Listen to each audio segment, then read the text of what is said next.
ਅਗਲੀ ਜਿਹੜੀ ਖਬਰ ਆ ਉਹ ਇਸ ਟਾਈਮ ਦੇ ਲੋਅਰ ਮੈਨਹੈਟਨ ਤੋਂ ਆ ਰਹੀ ਹੈ। ਲੋਅਰ ਮੈਨਹੈਟਨ ਦੇ ਵਿੱਚ ਪੁਲਿਸ ਨੇ ਇਹ ਗੱਲ ਕਹੀ ਹੈ ਵੀ ਇੱਕ ਜਿਹੜਾ ਹਥਿਆਰਾਂ ਦੇ ਨਾਲ ਲੈਸ ਬੰਦਾ ਸੀ ਜਿਹਨੇ ਫੈਡਰਲ 26 ਫੈਡਰਲ ਪਲਾਜ਼ਾ ਦੇ ਵਿੱਚ ਜਿਹੜਾ ਲੋਅਰ ਮੈਨਹੈਟਨ ਦੇ ਵਿੱਚ ਅੱਗ ਲਾਉਣ ਦੀ ਕੋਸ਼ਿਸ਼ ਕੀਤੀ ਸੀ, ਉਹਨੂੰ ਹਿਰਾਸਤ ਦੇ ਵਿੱਚ ਜਿਹੜਾ ਉਹ ਲੈ ਲਿਆ ਗਿਆ।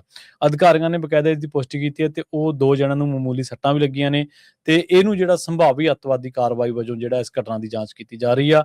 ਵੀਡੀਓ ਦੇ ਵਿੱਚ ਨਜ਼ਰ ਵੀ ਆ ਰਿਹਾ ਵੀ ਇਹ ਜਿਹੜਾ ਬੰਦਾ ਉਹ ਇਮਾਰਤ ਦੇ ਬਾਹਰ ਕੋਈ ਜਲਣਸ਼ੀਲ ਜਿਹੜਾ ਤਰਲ ਪਦਾਰਥ ਪਾਉਂਦਾ ਨਜ਼ਰ ਆ ਰਿਹਾ ਤੇ ਫਿਰ ਉਹਨੂੰ ਅੱਗ ਲਾ ਰਿਹਾ। ਪੁਲਿਸ ਦੇ ਮੁਤਾਬਕ ਮੰਨਿਆ ਜਾ ਰਿਹਾ ਕਿ ਇਹ ਬੰਦਾ ICE immigration and custom enforcement ਦਾ ਵਿਰੋਧ ਕਰਨ ਵਾਲਾ ਪ੍ਰਦਰਸ਼ਨਕਾਰੀ ਹੈ, ਜਿਸ ਨੇ ਪਹਿਲਾਂ ਵੀ ਅਜਿਹੀਆਂ ਗਤੀਵਿਧੀਆਂ ਕੀਤੀਆਂ ਨੇ। ਇਹਦਾ ਪਿਛੋਕੜੇ ਦੱਸਦਾ। ਅਧਿਕਾਰੀਆਂ ਨੇ ਤੁਰੰਤ ਇਸ ਇਲਾਕੇ ਨੂੰ ਸੀਲ ਕੀਤਾ। ਅੱਗ ਤੇਜ਼ੀ ਨਾਲ ਫੈਲ ਗਈ ਸੀ, ਪਰ ਇਸ ਤੋਂ ਪਹਿਲਾਂ ਕਿ ਉਹ ਇਮਾਰਤ ਤੱਕ ਪਹੁੰਚਦੀ ਤੇ ਜਿੱਥੇ ਇਮੀਗ੍ਰੈਂਟਸ ਦੀ ਪ੍ਰੋਸੈਸਿੰਗ ਹੁੰਦੀ ਆ, FBI ਤੇ ਆਈਸ ਦੇ ਦਫ਼ਤਰ ਨੇ, ਉੱਥੇ ਅੱਗ ਤੇ ਜਿਹੜਾ ਉਹ ਕਾਬੂ ਪਾ ਲਿਆ ਗਿਆ। ਸੋ ਇਹ ਜਿਹੜਾ ਤਰੀਕਾਕਾਰ ਆ ਬਿਲਕੁਲ ਜਿਹੜਾ ਗਲਤ ਤਰੀਕਾਕਾਰ ਆ ਕਿਸੇ ਵੀ ਬਿਲਡਿੰਗ ਨੂੰ ਕਿਸੇ ਅੱਗ ਦੇ ਹਵਾਲੇ ਕਰਨਾ। ਇਹ ਬੇਸ਼ੱਕ ਪ੍ਰੋਟੈਸਟ ਆਈਸ ਦੇ ਵਿਰੁੱਧ ਕਰ ਰਿਹਾ ਸੀ, ਪਰ ਜੇਕਰ ਉਸ ਬਿਲਡਿੰਗ ਨੂੰ ਅੱਗ ਲੱਗ ਜਾਂਦੀ ਤੇ ਉਹਦੇ ਅੰਦਰ ਜਿਹੜੇ ਇਨੋਸੈਂਟ ਬੰਦੇ ਸੀ, ਬੇਕਸੂਰ ਬੰਦੇ ਸੀ, ਉਹਨਾਂ ਦੀਆਂ ਜਾਨਾਂ ਜਿਹੜੀਆਂ ਨੇ ਉਹਨਾਂ ਨੂੰ ਖਤਰਾ ਪੈਦਾ ਹੋ ਸਕਦਾ ਸੀਗਾ। ਸੋ ਇਸ ਤਰ੍ਹਾਂ ਦਾ ਜਿਹੜਾ ਜ਼ੋਖਮ ਉਹ ਨਹੀਂ ਸੀ ਚੱਕਣਾ ਚਾਹੀਦਾ, ਪਰ ਅਧਿਕਾਰੀਆਂ ਨੇ ਸਮਾਂ ਰਹਿੰਦੀ ਅੱਗ ਤੇ ਵੀ ਕਾਬੂ ਪਾ ਲਿਆ ਤੇ ਇਸ ਬੰਦੇ ਨੂੰ ਵੀ ਜਿਹੜਾ ਉਹ ਗ੍ਰਿਫਤਾਰ ਕਰ ਲਿਆ ਜੀ। ਅਗਲੀ ਜਿਹੜੀ ਖਬਰ ਆ ਉਹ ਇਸ ਟਾਈਮ ਦੇ ਲੋਅਰ ਮੈਨਹੈਟਨ ਤੋਂ ਆ ਰਹੀ ਹੈ। ਲੋਅਰ ਮੈਨਹੈਟਨ ਦੇ ਵਿੱਚ ਪੁਲਿਸ ਨੇ ਇਹ ਗੱਲ ਕਹੀ ਹੈ ਵੀ ਇੱਕ ਜਿਹੜਾ ਹਥਿਆਰਾਂ ਦੇ ਨਾਲ ਲੈਸ ਬੰਦਾ ਸੀ ਜਿਹਨੇ ਫੈਡਰਲ 26 ਫੈਡਰਲ ਪਲਾਜ਼ਾ ਦੇ ਵਿੱਚ ਜਿਹੜਾ ਲੋਅਰ ਮੈਨਹੈਟਨ ਦੇ ਵਿੱਚ ਅੱਗ ਲਾਉਣ ਦੀ ਕੋਸ਼ਿਸ਼ ਕੀਤੀ ਸੀ, ਉਹਨੂੰ ਹਿਰਾਸਤ ਦੇ ਵਿੱਚ ਜਿਹੜਾ ਉਹ ਲੈ ਲਿਆ ਗਿਆ।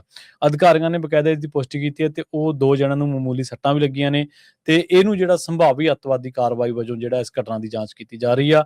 ਵੀਡੀਓ ਦੇ ਵਿੱਚ ਨਜ਼ਰ ਵੀ ਆ ਰਿਹਾ ਵੀ ਇਹ ਜਿਹੜਾ ਬੰਦਾ ਉਹ ਇਮਾਰਤ ਦੇ ਬਾਹਰ ਕੋਈ ਜਲਣਸ਼ੀਲ ਜਿਹੜਾ ਤਰਲ ਪਦਾਰਥ ਪਾਉਂਦਾ ਨਜ਼ਰ ਆ ਰਿਹਾ ਤੇ ਫਿਰ ਉਹਨੂੰ ਅੱਗ ਲਾ ਰਿਹਾ।